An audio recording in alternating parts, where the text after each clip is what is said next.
বন্ধুরা, তোমরা কেমন আছো? আশা করি তোমরা ভালো আছো, সুস্থ আছো। তো বন্ধুরা, আমি কদিন ভিডিও দিতে পারিনি, আমার শরীরটা খুব খারাপ হয়েছিল। আর সেই বাপের বাড়ি গিয়েছিলাম, ঝাপান ছিল, সেখান থেকে এসে প্রচণ্ড শরীর খারাপ হয়েছিল, তার জন্যে ভিডিও দিতে পারিনি। অনেক কদিন হয়ে গেল ভিডিও দিতে পারিনি। তো বন্ধুরা, আজ থেকে আবার ভিডিও দিচ্ছি, তোমরা দেখতে থাকো। আর দেখো, কাজকর্ম সেরে সব কিছু বাসি কাজ সেরে চলে এসেছি রান্নাঘরে। তো সকালবেলা একটু চা করলাম, তো একটু চা খেয়ে নেব।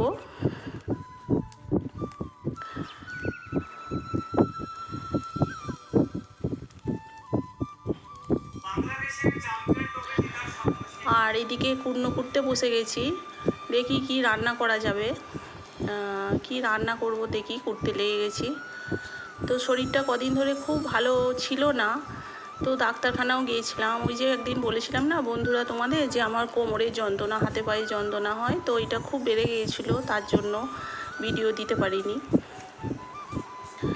তো কুটনোগুলো কুটে নিচ্ছি, দেখো কি রান্না হবে দেখি আজকে।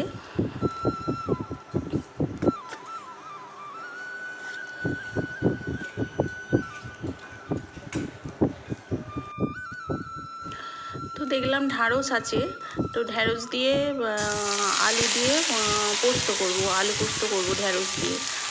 আর ওইদিকে ভাতও চাপে দিয়েছি, আর একটু কলাইয়ের ডালও করব ভাবছি। তো ঢ্যাঁড়সগুলো ভালো করে ভেজে নিই একটু। আর ঢ্যাঁড়সগুলো না বন্ধুরা একটু মানে পাকা পাকা টাইপেরও হয়ে গিয়েছিলো, তো কী করবো, ওদের দিচ্ছি, নষ্টও তো হবে। আর দেখি তাহলে ভালো করে, আর ওর মধ্যে কটা পাকা ছিল সেগুলো দিইনি, রেখে দিয়েছি আলাদা করে। তো যেদিন ঝাল টাল করবো সেদিন ওইগুলো দেবো। পোস্ত করলে একটু কচি কচি ঢ্যাঁড়সই দিতে হয়।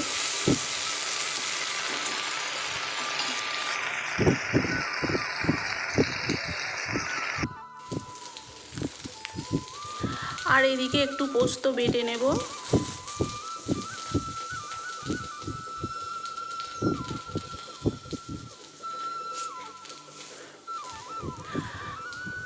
শুকনো লঙ্কা দিয়েছি আর কাঁচা লঙ্কাগুলো একদম ঝাল নেই, তার জন্য কটা শুকনো লঙ্কা দিয়েছি। আর এদিকে ঢ্যাঁড়সটা হচ্ছে এদিকে, আর এদিকে বান্নাটা বেটে নেব।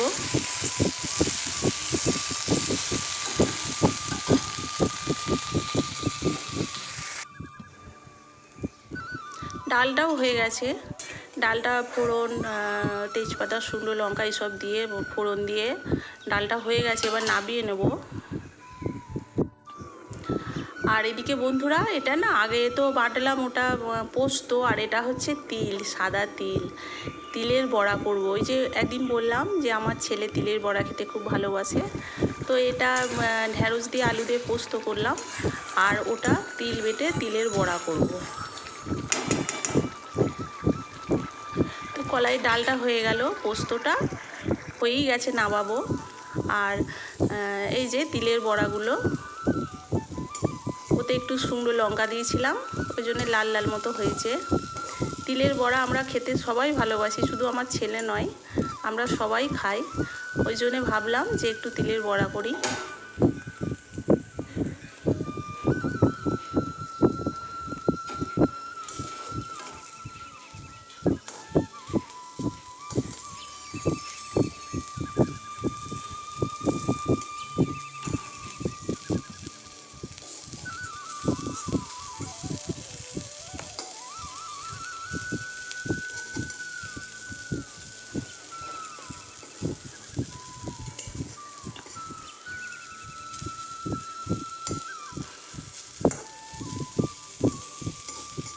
তো ওগুলো হয়ে গেছে, এবার নামিয়ে নেব।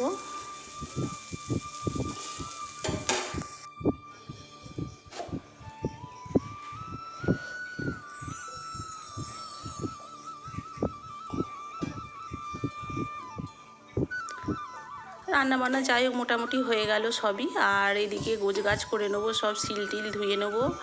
আর শিলটা বন্ধুরা উপরে দিয়ে রাখি, ওই যে আমি নিচেই বসে কিচ্ছু করতে পারি না, সব দাঁড়িয়ে, শিল নোড়াও আমার উপরেই থাকে। ওই যে কুটনো কুটছিলাম, ওটাও কিছুক্ষণ কুটেছি, তারপরে এসে এখানে দাঁড়িয়ে আবার সব কুটলাম। আর এইদিকে দেখো ধোয়া মাজা ঘষা সব হয়ে গেছে।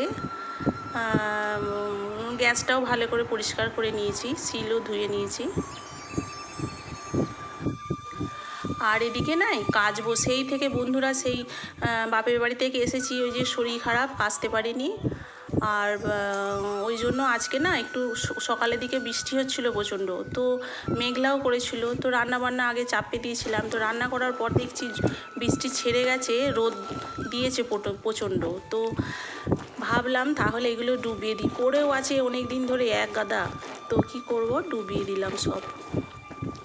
জলটা তো ঝরে যাবে, আকাশটা একটু একটু মেঘলা মেঘলা করছে, কিন্তু রোদ আছে প্রচণ্ড। জলটা ঝরে গেলেও দুদিনেও তো শুকিয়ে যাবে, তারপর ঘরে মেলে দেবো। তো সেইগুলি ডুবিয়ে নিচ্ছি দেখো। তো দেখো বন্ধুরা, বলতে বলতে না ছাদে সব শুকুর দিয়েছি, প্রচণ্ড রোদ। হ্যাঁ, তোমাদেরকে আর দেখানো হয়নি, দিয়ে না বৃষ্টি এসে গেছে। ওই যে বললাম একটু একটু মেঘ উঠেছে। তো কি করব, এইখানে দড়িতে সব টাঙিয়ে দিয়েছি, আর উপরেও আছে, দুয়ারে যে দড়ি আছে, সব জামা প্যান্টগুলো আরও আছে, সন্ধেবেলায় নিয়ে আসবো।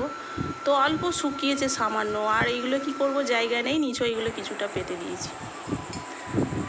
আর বন্ধুরা, এই যে সন্ধেবেলায় আজকে না ম্যাগি করেছি। ছেলে বললো, ও মা ভাত খাবো না, রুটি খাবো না, আজকে ম্যাগি করো। তো সবার জন্য আজকে বেশি করে ম্যাগিই করে নিয়েছি। তো ম্যাগি তো তাহলে তিনজনই খেয়ে নেবো, আর যদি বলে যে না খাওয়ার পরও রুটি যদি করতে বলে তাহলে রুটি করব।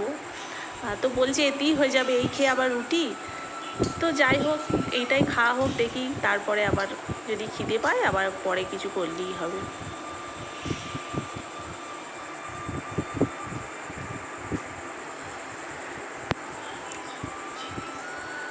আর তাহলে বন্ধুরা, আমার এই ছোট্ট ভিডিওটা যদি তোমাদের ভালো লেগে থাকে তাহলে লাইক, কমেন্ট আর শেয়ার করবে, আর অবশ্যই সাবস্ক্রাইব করবে, আর আমার পাশে থাকবে।